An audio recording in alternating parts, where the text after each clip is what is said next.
Assalamualaikum warahmatullahi wabarakatuh.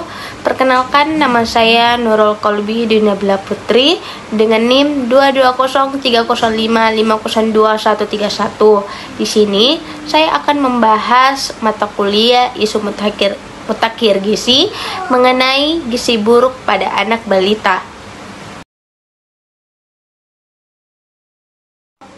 Tahukah kamu apa sih gizi buruk itu? Nah, gizi buruk merupakan salah satu penyebab tidak langsung kematian pada balita karena kurangnya asupan makanan yang dikonsumsi dan adanya penyakit penyerta.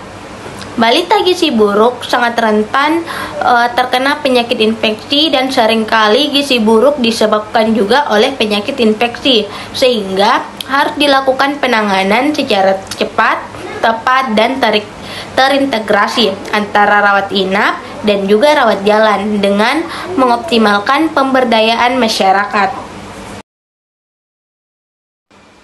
Mengenai perawatan dan pengobatan gizi buruk pada balita, pemulihan pada anak gizi buruk memerlukan waktu kurang lebih 6 bulan. Bila tidak tersedia layanan jalan, maka pemulihan gizi hingga sembuh dilakukan di layanan rawat inap. Adapun tata laksana anak gizi buruk terdiri dari 4 fase perawatan dan pengobatan.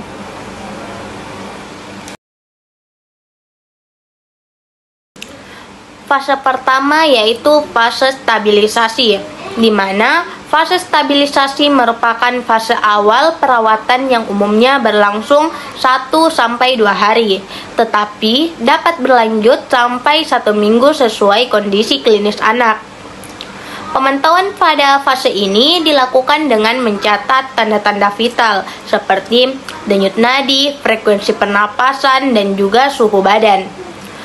Kedua, tanda-tanda bahaya, derajat edema, asupan formula, frekuensi defekasi, konsistensi feces, volume urin, dan juga berat badan.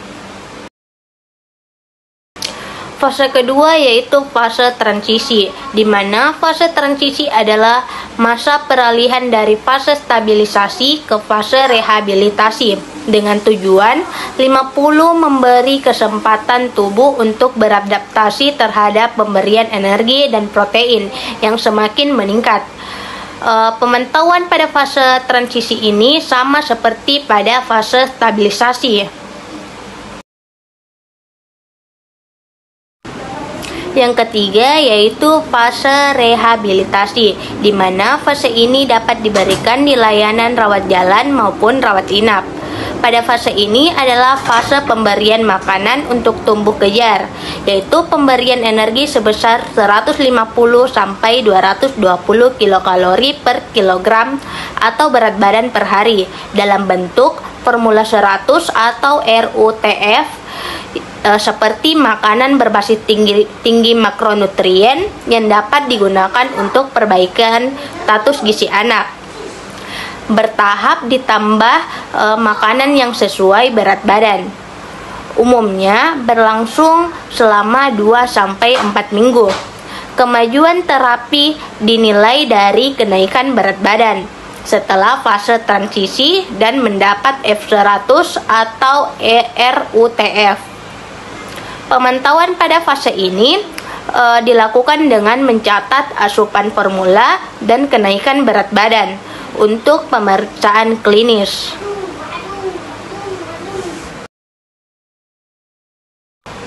Fase terakhir yaitu fase tindak lanjut, di mana pada fase ini merupakan lanjutan pemberian makanan untuk tumbuh kejar dengan pemberian makanan keluarga dan pemberian makanan tambahan pemulihan atau PMTP.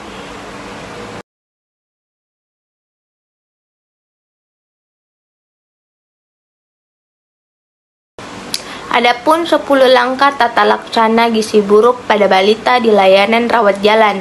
Langkah pertama yaitu mencegah dan mengatasi hipoglikemia, di mana semua balita gizi buruk berisiko mengalami hipoglikemia, yaitu kadar gula darah lebih kecil dari 3 mmol per liter atau lebih kecil dari 54 mg per desiliter. Jika fasilitas setempat tidak memungkinkan untuk memeriksa kadar gula darah, maka semua anak gizi buruk dianggap menderita hipoglikemia dan segera ditangani dengan memberikan 50 mg larutan glukosa, yaitu 10% dari 1 sendok teh menunjang gula pasir dalam 50 ml air secara oral. Langkah kedua yaitu mencegah dan mengatasi hipotermia, di mana hipotermia merupakan suhu aksilar kurang dari 36 derajat Celcius yang sering ditemukan pada balita gizi buruk, dan jika ditemukan bersama hipoglikemia menandakan adanya infeksi berat. Cadangan energi anak gizi buruk sangat terbatas, sehingga tidak mampu memproduksi panas untuk mempertahankan suhu tubuh. Cara mencegah dan mengatasi hipotermia yaitu dengan menghangatkan tubuh balita dengan menutup seluruh tubuh, termasuk kepala, dengan pakaian dan selimut.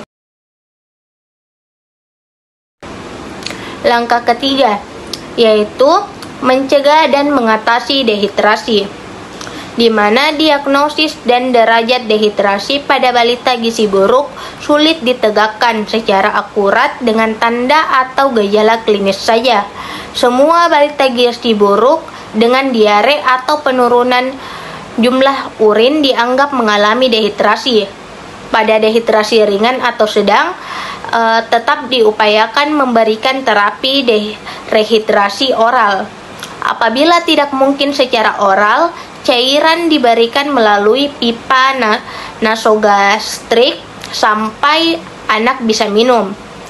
Gunakan larutan oralit standar yang telah dimodifikasi dengan mengurangi natrium dan menambah kalium yang lebih dikenal dengan Rehydration Solution for Malnutrition atau Resomal.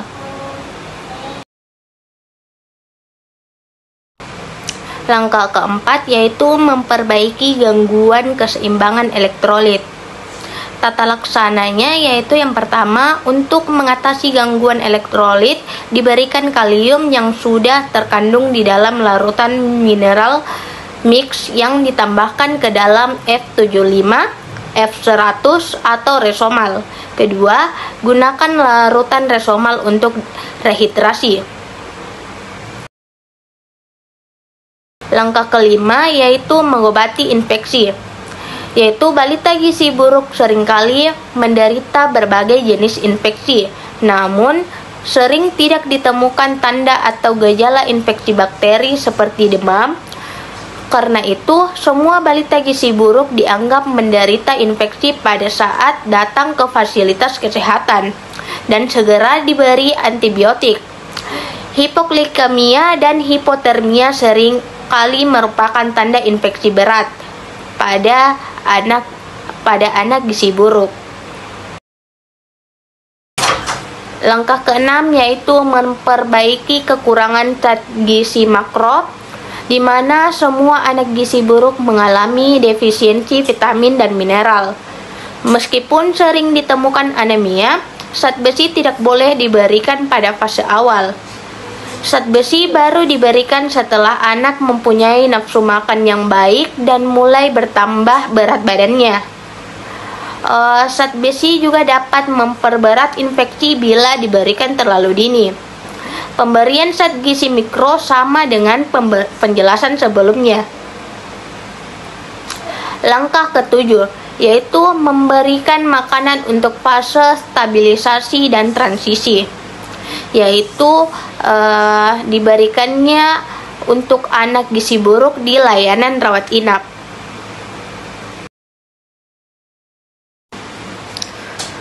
Langkah ke-8 yaitu memberikan makanan untuk tumbuh kejar. Pada fase rehabilitasi terjadi replesi atau pemulihan jaringan tubuh, sehingga diperlukan energi dan protein yang cukup. Diberikan energi 150 sampai 220 kilokalori per kilogram. Protein 4 sampai 6 gram per kilogram atau berat badan per hari. Terapi gizi yang diberikan dapat berupa F100 atau RUTF yang secara bertahap ditambah makanan padat gizi. Langkah ke-9 yaitu memberikan stimulasi untuk tumbuh kembang. Pada anak gizi buruk terjadi keterlambatan perkembangan mental dan perilaku. Keterlibatan keluarga terutama ibu sangat diperlukan dalam memberikan stimulasi untuk tumbuh kembang anak. Oleh karena itu, perlu diberikan petunjuk kepada orang tua dan keluarga untuk memberikan stimulasi perkembangan anak dengan penuh kasih sayang sambil bermain, bernyanyi, dan menciptakan suasana yang menyenangkan. Langkah terakhir yaitu mempersiapkan untuk tindak lanjut di rumah. Persiapan untuk tindak lanjut di rumah dapat dilakukan sejak anak dirawat inap. Misalnya melibatkan ibu dalam kegiatan merawat anaknya. Kriteria sembuh dari gizi buruk apabila berat badan per tinggi badan atau berat badan per panjang badan lebih besar dari min 2 standar deviasi dan atau lila sama besar dengan 12,5 cm dan tidak ada piting edema bilateral. Bila balita keluar dari layanan rawat inap setelah sembuh, maka anjurkan untuk kontrol teratur setelah pulang 1 kali per minggu pada bulan pertama, 1 kali per 2 minggu pada bulan kedua. Selanjutnya 1 kali per bulan sampai 6 bulan atau lebih. Selain itu, dianjurkan juga untuk melengkapi imunisasi dasar ataupun ulangan sesuai program PPI, yaitu program pengembangan imunisasi. Mungkin itu saja yang saya dapat jelaskan, kurang dan lebihnya mohon dimaafkan. Wassalamualaikum warahmatullahi wabarakatuh.